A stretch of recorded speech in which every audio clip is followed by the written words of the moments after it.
In 1492, King Fernando of Aragon and Queen Isabel of Castile gave the Jews of their realms a choice: convert or leave.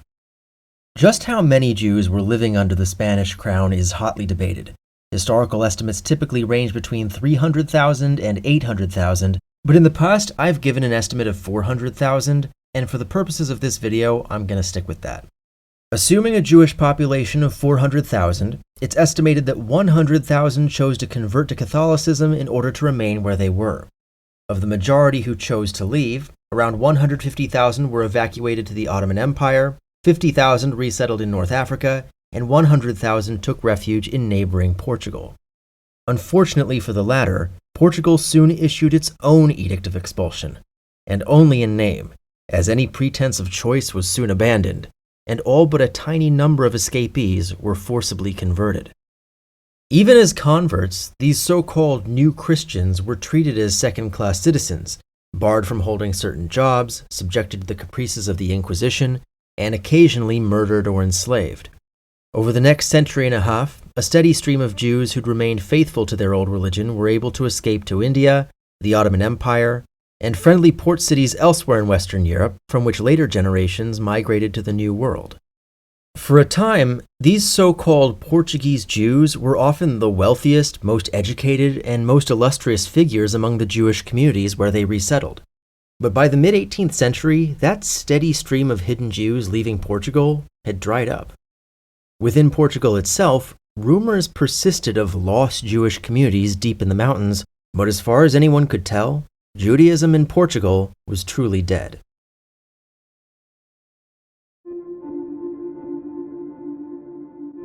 A man in his 30s stands before a crowd of elderly women in the rural Portuguese village of Belmonte. In the man's eyes, these women are his compatriots, but to them he's a foreigner. Both parties claim to be Jews, but what they understand to be Judaism is quite different. The eldest of the women approaches the man.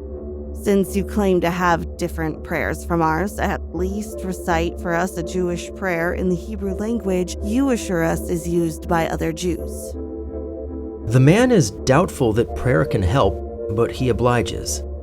The words that leave his mouth will reveal a discovery once thought to be impossible. This is the story of two nations reborn.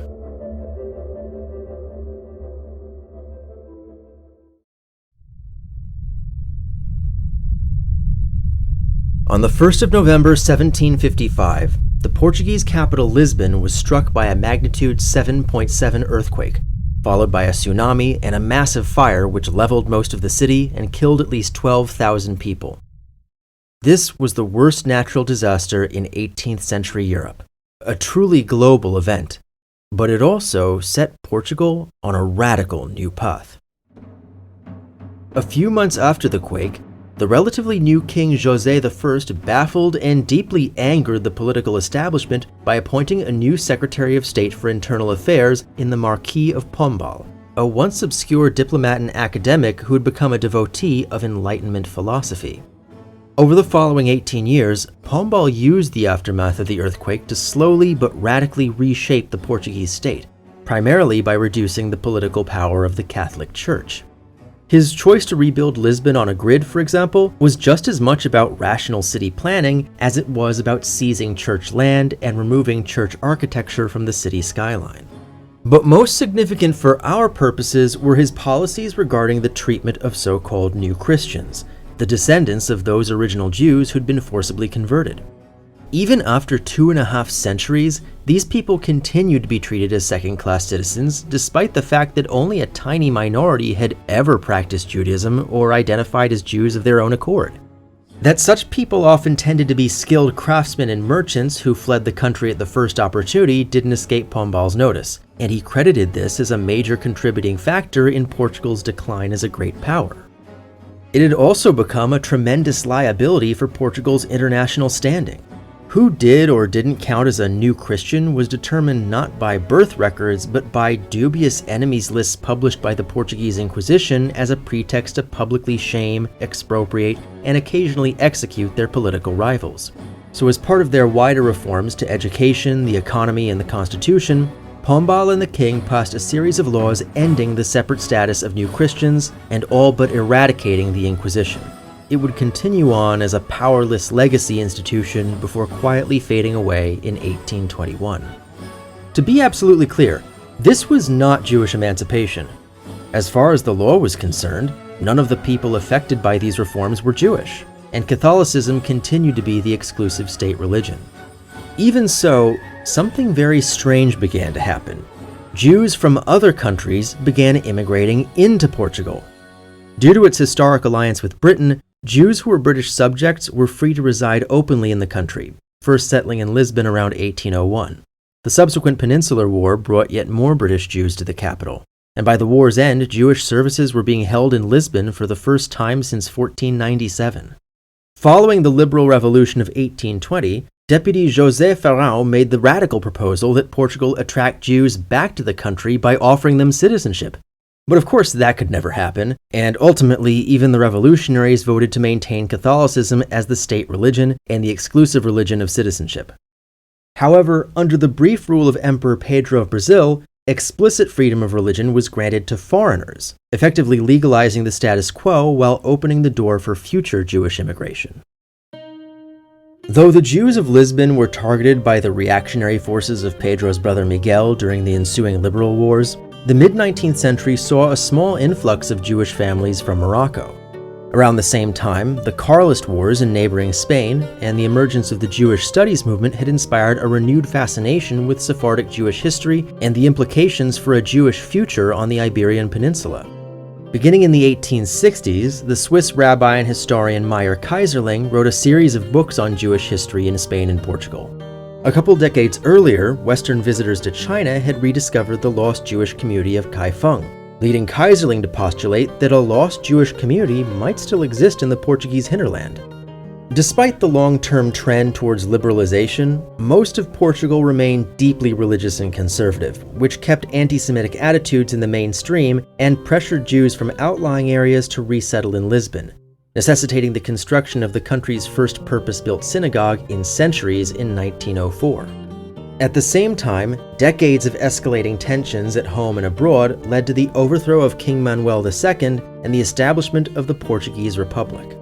The ensuing Constitution of 1911 established full religious freedom and the secularization of government, making it the last country in Western Europe to emancipate Jews. Samuel Schwartz had been born outside of Łódź in 1880 into a family of prodigies. His father, Issachar Schwartz, was a scholar, local politician, and a founding participant in the Zionist movement where he'd become close friends with the philosopher Ahad Ha'am.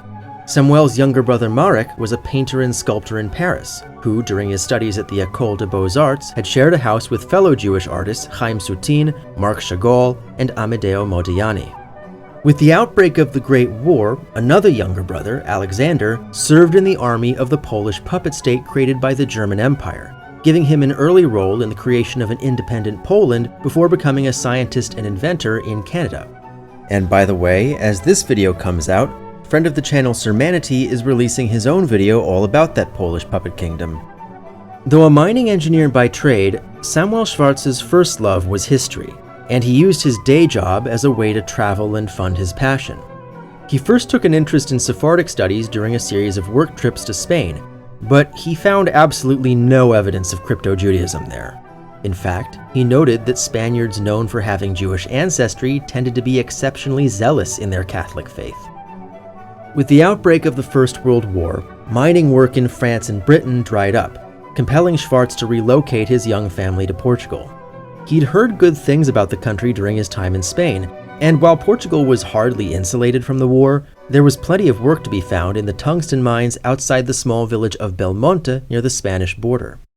While preparing for the operation, Schwartz sought out local vendors to supply provisions when one of them warned him against dealing with his rival, a man named Baltazar Pereira de Souza, because he was Jewish. Despite never encountering any sign of a crypto-Jewish community in Spain, Schwartz was fully ready to believe what he was being told, as the vendor's attitude reminded him of the anti-Jewish boycotts that he'd grown up experiencing in his native Poland. 2 years later, back in Lisbon, he happened to cross paths with Pereira de Souza, who admitted that, while he was no longer religious, his family were still practicing Judaism after 400 years in hiding. That this man was Schwartz's first contact was incredibly lucky. Pereira de Souza had actually been expelled from the Jewish community of Belmonte some years earlier for marrying a Christian woman. He agreed to introduce Schwartz to the Jews of Belmonte, but warned him that while Jewish men would be more open to talking with him, the true leaders of his community and others like them were women, most of whom were illiterate and had no idea that there even were Jews outside of Portugal. That the leaders of this community were women surprised Schwartz, though it really shouldn't have. In almost all historical instances of crypto-Judaism, it was women, as the primary caretakers in their families, who had the greatest influence in passing Jewish traditions onto their children. That such women historically tended to be illiterate actually aided the keeping of this tradition, since it required them to memorize Jewish prayers. So when Schwartz resolved to earn the trust of the village matriarchs, they tested him by asking him to recite one of their prayers. Schwartz was mystified. Almost from the beginning of their persecution, the crypto-Jews of Belmonte had an extremely limited understanding of their own religion, with no rabbis and no holy books other than the Bible. Rituals had been either abandoned or heavily modified to avoid suspicion, and most importantly, they had no knowledge of Hebrew. But the eldest of the women, the community's cantor and de facto rabbi, insisted. Since you claim to have different prayers from ours, at least recite for us a Jewish prayer in the Hebrew language you assure us is used by other Jews. Schwartz began to recite the most basic prayer in Judaism, the Shema. Shema Yisrael, Adonai Eloheinu, Adonai Echad. The women, startled, covered their eyes in reverence. The cantor looked to her fellow women and declared, He is a Jew, for he has uttered the name of Adonai. Having won their trust, the women happily allowed Schwartz to document their various adaptations of Jewish prayers and rituals, even revealing to him the existence of other crypto-Jewish communities in the nearby towns of Argocelo, Bragança, Castelo Branco, Covilhã, Fundão, Idanha, and Penamacor. Altogether, Schwartz estimated 10,000 crypto-Jewish families living in Portugal. However, this was likely inflated by the inclusion of new Christians whom their neighbors misidentified as Jews. Schwartz himself acknowledged that it was common in Portugal to use Jew either as an insult for a liberal politician or as a compliment to a particularly beautiful young woman. This left Schwartz with one question. If their Gentile neighbors knew of these Jewish communities, and their existence was no longer prescribed by Jewish law, why carry on in such a secretive manner? But slowly, his work documenting the customs of the community revealed the answer. Because so much knowledge of Judaism had been lost from the early days of their persecution, the Jews of Belmonte and the other towns had simply come to assume that the secrecy they'd once employed to avoid detection had always been an intrinsic element of Jewish practice. Because of secularization by the men of these communities, intermarriage between Jewish men and Christian women had become increasingly common, which Schwartz worried would further endanger their culture. But due to that same wave of secularization, one new Christian was intent on returning to Judaism. In fact, he'd made it his life's work to restore the Jews of Portugal to their former glory, while simultaneously serving on the front lines of the war. At the same time war broke out in Europe, fighting also began in the colonies of sub-Saharan Africa.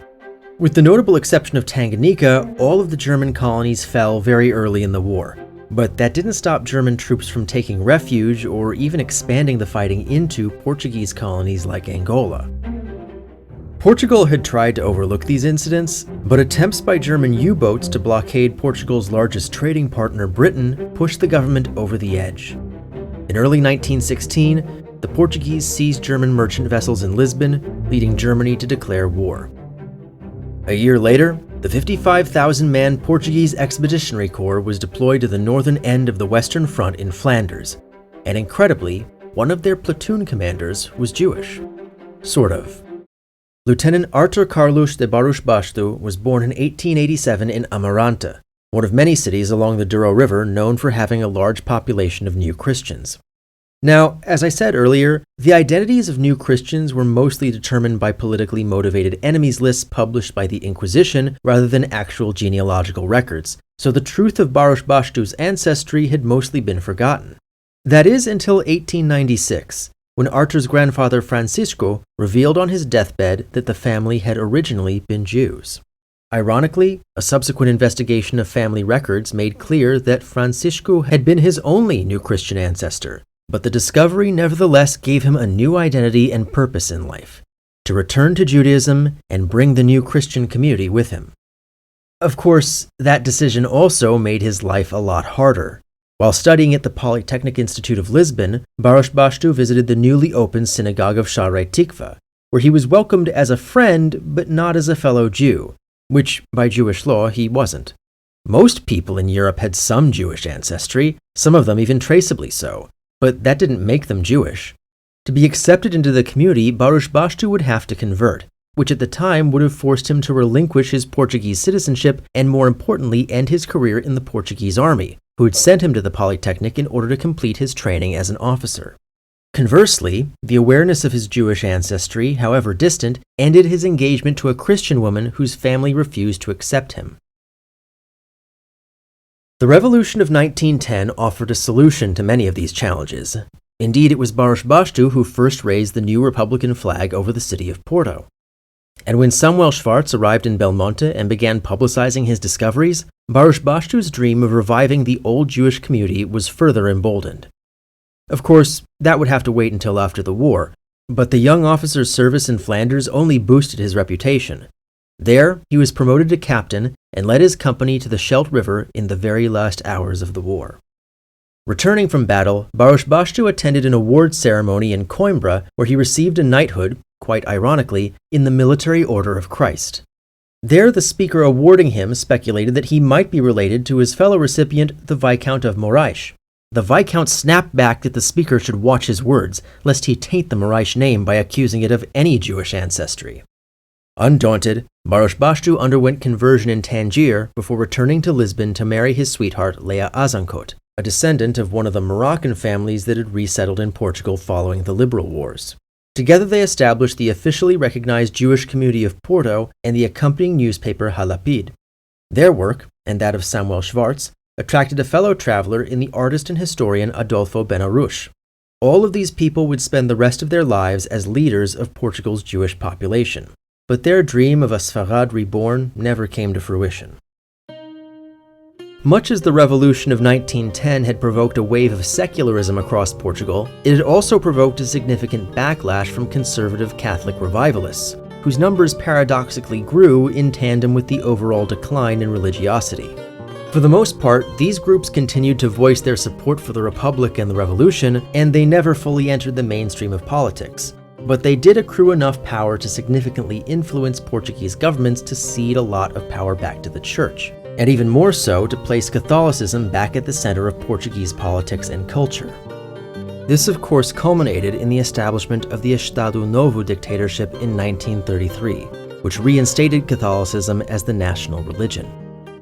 That said, like some other dictatorships in southern Europe, the Estado Novo didn't promote anti-Semitism as state policy, instead giving favorable treatment to Jews already living in Portugal while discriminating against those seeking to immigrate from elsewhere. And ultimately, Jews fleeing the Holocaust were permitted to take refuge there. This wasn't accepted across the board. Baruch Bashtu himself was notably court-martialed and dishonorably discharged by the army for performing circumcisions in his role as leader of Porto's Jewish community, which notably wasn't a crime. But as ever, he persisted in his work to bring about a Jewish revival in Portugal. He died in 1961. While the Estado Novo regime certainly played a part in suppressing efforts for a Jewish revival, it's doubtful that such a revival would have taken place anyway. As late as 1902, the Jewish population of Lisbon was about 500, with likely no more than 100 others scattered across the country. By the outbreak of the First World War, it had risen to 1,000, and barely rose after that until the Second World War due to refugees fleeing the Holocaust. After that, the Jewish population fell to just 300. And only recently, with a decade-long campaign offering Portuguese citizenship to Sephardic Jews, has the population rebounded to 3,100. Perhaps the problem isn't that the efforts of Schwartz and Baruch Bashtu failed, but that they had the wrong goals. Today, we can look back and recognize that they had overestimated the crypto-Jewish population. Despite rumors to the contrary, Belmonte really had been the exception in holding on to Jewish identity and tradition in significant numbers. And as a deeply spiritual man, Baruch Bashtu had misjudged the degree to which his fellow New Christians would want to rediscover Judaism in the secular age. But it can't be ignored that they also helped Portuguese Jewry thrive, that they made Portugal matter in the Jewish world in a way that previously seemed impossible. Even in 2024, we're still experiencing the effects of their work. And in that sense, it was a success.